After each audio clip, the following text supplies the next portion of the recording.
آج ہمارے لیے یہ بھی المیہ ہے کہ جن لوگوں نے اصل آزادی کے لیے قربانیاں دی اور پھانسی کے پھندوں پہ لٹکے، آج ان کے نام ہی کہیں نہیں، اور جو چمچہ گیری کرنے میں لگے تھے لوگوں نے ان کو بہت بلند کر دیا۔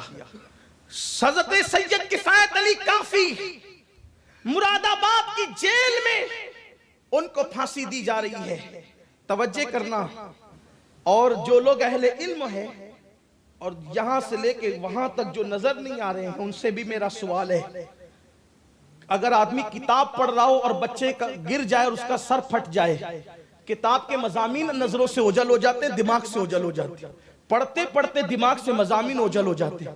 اور اگر کوئی شاعر ہو جس کو اللہ نے کچھ لکھنے کی توفیق دی ہو، شاعر کے لیے خوشگوار ماحول چاہیے، پرسکون ماحول چاہیے، گل و بلبل کا ماحول چاہیے، بہاروں کا ماحول چاہیے، تنہائی چاہیے، یکسوئی چاہیے لکھنے کے لیے، تب وہ کچھ لکھتا ہے، تب دماغ میں کچھ آتا ہے۔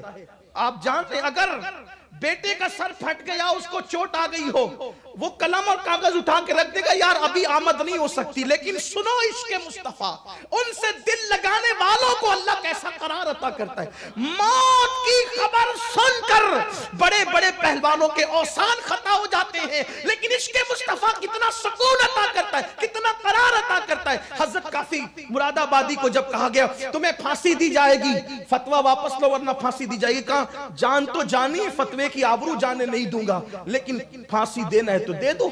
تو کہا کہ آخری خواہش بتاؤ، آخری خواہش کیا ہے؟ تو حضرت کافی مراد آبادی نے کہا تھا نبی کا نعت خواہ ہوں، اس لیے آخری جاتے جاتے بھی نبی کی نعت لکھنا چاہتا ہوں۔ جاتے جاتے بھی دیکھو، پھانسی کا پھندا دیکھ کر کوئی کیا شاعری کرے گا، لکھا ہوا کلام بھول جائے گا، لیکن یہاں کلام، نیا کلام لکھنے کی تمنا کی جا رہی ہے، اور کلام بھی ایسا لکھا کہ عشق اور ادب دونوں گلے ملتے نظر آتے ہیں۔ عشق بھی بلندیوں پر ہے اور ادب کا حال یہ ہے کہ آج تک بڑے سے بڑا ادیب بھی اس میں غلطی نہیں نکال سکا۔ کیا خوبصورت کلام لکھا ہے، اصل کی طرف لانا چاہتا ہوں، وہ سکون کیسا تھا، موت کی آئینے میں بھی موت کی سزا کا ذکر سننے کے بعد بھی سکون کیسا تھا کہ کلام لکھ رہے تھے، اور کلام میں حسن کیا تھا، کوئی گل باقی رہے گا نہ، کوئی گل باقی رہے گا نہ چمن رہ جائے گا، بس رسول اللہ کا دین حسن رہ جائے گا۔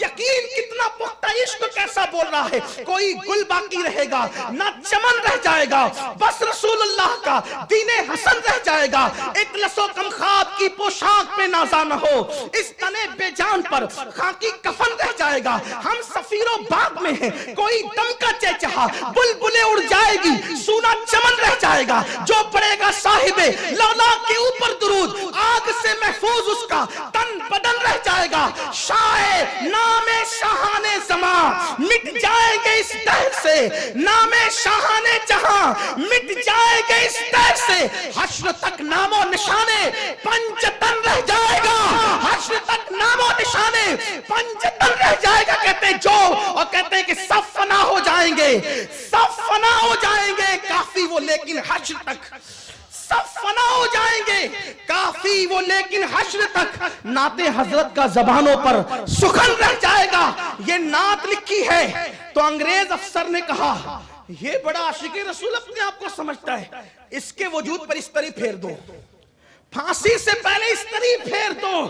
میں اپنی قوم کے ان جوانوں کو دعوت فکر دینا چاہتا ہوں، ہیرو ہیروائن کی جدائی کے مناظر کو دیکھ کر رونے والوں، عشق و محبت کی داستانوں میں الجھ کر، نفسانیت کے دلدل میں پھنس کر بے چین اور بے قرار رہنے والوں، ذرا اس محبوب پر بھی تو کوئی توجہ کرے کہ خالق کائنات خود جس کو اپنا محبوب بناتا ہے، جس سے محبت کرتا ہے، جس سے پیار کرتا ہے، جس کے لیے قبلہ بدل دیتا ہے۔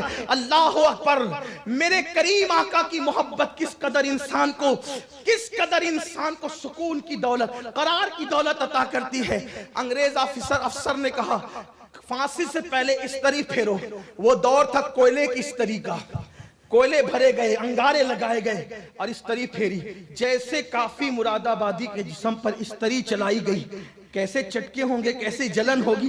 ادھر جسم پر استری پھر رہی تھی، ادھر بے حجاب اور بے نقاب عالم بیداری میں مصطفیٰ جان رحمت کا جلوہ نظر آ رہا تھا، سرکار کا دیدار ہو رہا تھا۔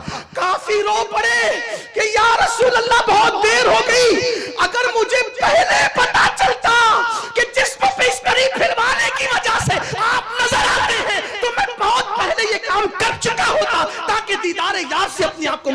لیتا. یہ ہے حضور اکرم صلی اللہ علیہ وسلم کی شان کہ مصیبتوں میں وہ اس طریقے سے کام آتے ہیں, اس طریقے سے وہ مدد فرماتے ہیں, اور اپنا جلوہ جہاں آرا بے نقاب کرتے ہیں. اور ان کا جلوہ تو ہے ہی ایسا کہ اللہ اکبر, حسن یوسف کو دیکھ کر اگر انگلیاں کٹ جائے تو درد نہیں ہوتا, حسن مصطفیٰ کو دیکھ کر اگر اس طرح پھرائی جائے تو پھر درد کا تصور کیسا ہے.